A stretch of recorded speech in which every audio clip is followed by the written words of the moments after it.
Greetings, my friends. Thank you for watching this video, and if you would be so kind, please subscribe if you like what you see. Help our channel to keep growing and keep fighting the war to save pop culture. Together, we can end this destructive conflict and bring order to the galaxy. Enjoy, and thanks. Greetings, my friends. I am Dictor Van Doomcock, the future ruler of Earth. And I am here today because Lucasfilm has admitted through back channels that I am correct, that Kenobi is the last Jedi, and they're doing it to Jake Kenobi just like they did it to Jake Skywalker. However, in a humorous twist, humorous because it's so painfully transparent, Lucasfilm is doing their damnedest to say yes, Kenobi is Luke in The Last Jedi, and that's a good thing. Excuse me, what did you say? It's a good thing that Obi-Wan Kenobi is getting the Last Jedi treatment? A good thing? I may be an eldritch god that revels in chaotic evil, but that crap is too evil for me, man. Oh, your evil, Harvey Cthulhu, is nothing as compared to the evil of the Walt Disney Corporation. They're looking to indoctrinate children with propagandistic programming. They want to call their own customers racist to cover up their own incompetence and the shoddy quality of their movies and shows. They support foreign countries with concentration camps and have the balls to criticize fans. The jolly mask has slipped from the Walt Disney Corporation, and now that fans are seeing their true colors, begun, their downfall has. And even so, they're still trying to gaslight, bully, and deceive fans into believing that up is down and suck is good, and the latest battleground for their special brand of doublethink is the Kenobi show. Recently, I recorded a video pointing out that they are degrading the character of Obi-Wan Kenobi in exactly the same way they degraded Luke Skywalker's character in The Last Jedi.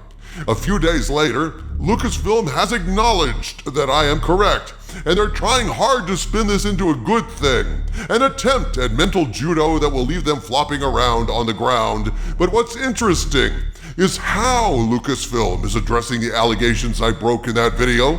Now, to be clear, their admission that I'm correct came not in an official announcement, but rather through the usual kind of backdoor propaganda they do from time to time in response to my videos. In short, I have no doubt that the hidden hand of Lucasfilm was behind a new Screen Rant article that seems to be written in response to my video comparing Kenobi to The Last Jedi. This is not the first time that this sort of thing has happened. It usually goes something like this. I make a video critical of Star Wars or Star Trek projects, then within a few days, articles start appearing on shill sites rebutting the exact points I made. Lucasfilm, Paramount, these companies never address my videos directly, for they never want to acknowledge a supervillain such as I, lest they call attention to my channel and my war to save pop culture, things they fear and loathe. But they do want to push back against the information that I put out, to put their own kind of counterspin to the points I raise, because the points I raise are so destructive to their properties and their propaganda. But these counterspin measures never come directly from KK, or from Abrams, or from Kurtzman. They come instead through sneaky backdoor sources, through corporate-owned shill sites like comicbook.com for CBS, for example, or through friendly shill sites that do the bidding of their corporate allies in order to gain access, kiss ass, and get scoops. But one must be naive not to see the linkage in the timing of these things. In these matters, always ask, cui bono? Who benefits? Answer that, and you see the hidden hand behind such propaganda revealed. Tell us about the article, Doomcock. Unmask their duplicity and let loose the dogs of war. The article in question was published on Screen Rant and was entitled, Star Wars, Rian Johnson Supports Detailed Last Jedi Defense. Thus, we see the point of this article is twofold. To further Lucasfilm's attempt to rehabilitate KK's reputation and the reputation of The Last Jedi, trying to fool us into thinking we were wrong about this vile swill and that we should believe KK, not our own lying eyes. And two, that since The Last Jedi is a wonderful movie that was misunderstood by fans, it's a good thing that Kenobi is Last Jedi all over again. The article begins, quote, "Writer-director Ruan Johnson endorses a detailed defense of Star Wars The Last Jedi. It's been almost 5 years since the middle movie of the Star Wars sequel trilogy was released. For the most part, Lucasfilm has moved on from it and the Skywalker saga as a whole with an attempt to focus on other characters or time settings with a string of Disney Plus shows. Johnson has since distanced himself from the discourse surrounding the movie, focusing on other projects like his Knives Out sequels. Oh boy. Now, however, Johnson retweets writer Brian Young's defense of Star Wars The Last Jedi, unquote. The article then links to this Brian Young series of tweets where Brian Young attempts to rehabilitate the suck out of The Last Jedi, tries to convince fans that we were wrong to complain about a movie that perverts every damn thing we love about Star Wars, and anyone dumb enough to buy into that revision straight from the bowels of Kathleen Kennedy is a happy fart huffing numbnut. I will rebut Mr. Young's points in a future video, but let's not digress from the mainstream of today's symposium. The point being, this article is pointing us to Kathleen Kennedy's retconning of The Last Jedi, doing the work of La Diabla for her, and then we come to the part about my video. Check this out. Days after I break the analysis that Kenobi is The Last Jedi 2.0, this spin on my video pops up without acknowledging me, of course. Quote, "Although the discussion surrounding Star Wars The Last Jedi never really died down, it's experiencing a level of resurgence thanks to the release of Obi-Wan Kenobi. Narratively, there's really no direct connection between the Lucasfilm projects since they take place in 2 different time settings and feature different characters, but the Disney Plus series is evoking a parallel between Obi-Wan and Luke Skywalker in The Last Jedi. You see, they admit it.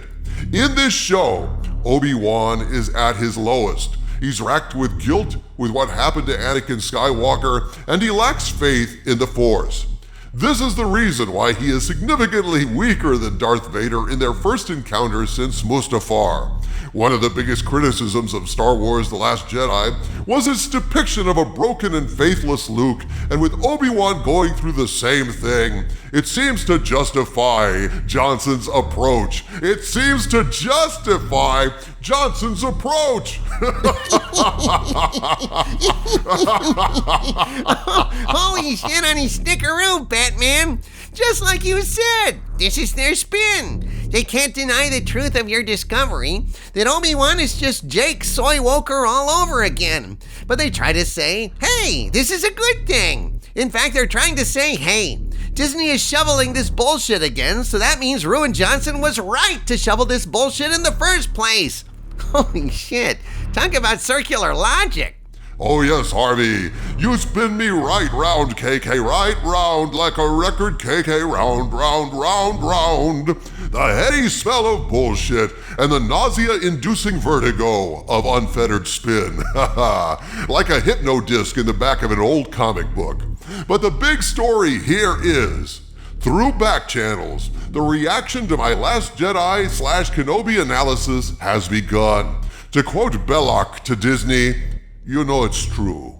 How nice." Doomcock thanks you, Disney, for acknowledging my analysis was correct through your shills and outlets.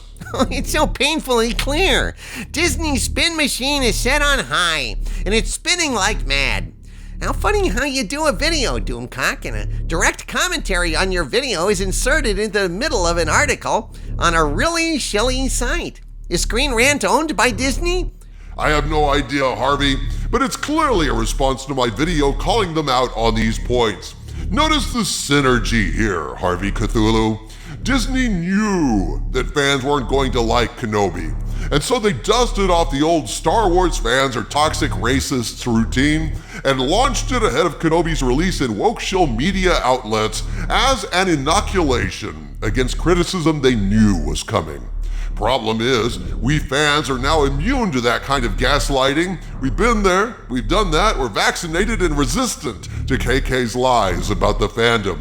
Nevertheless, in using the old playbook, they acknowledged that Kenobi wasn't the show we're looking for, and we should probably move along. But if we do move along, if we do dare complain, then we're ists and phobes, etc., and so on, yawn, same old crap. Then, they also knew that they were pulling another Last Jedi character assassination on Obi-Wan, so they started a meme in the shill media that fans are somehow reevaluating The Last Jedi, which isn't so bad after all. And when I said that, folks, I threw up a little in my own mouth. Even a supervillain chokes on such a transparent lie. So there you have it, my friends. I poked the beast, and it stirred. Continue, the shill wars do.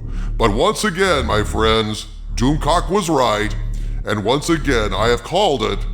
Disney is pulling a Last Jedi again, only this time Jake Soywoker is Obi-Wan Kenobi.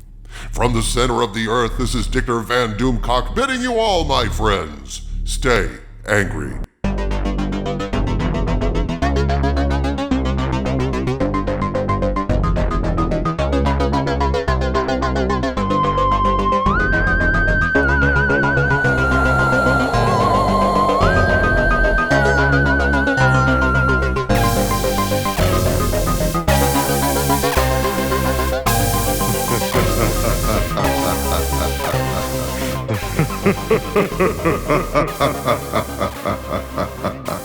Ha ha ha ha ha.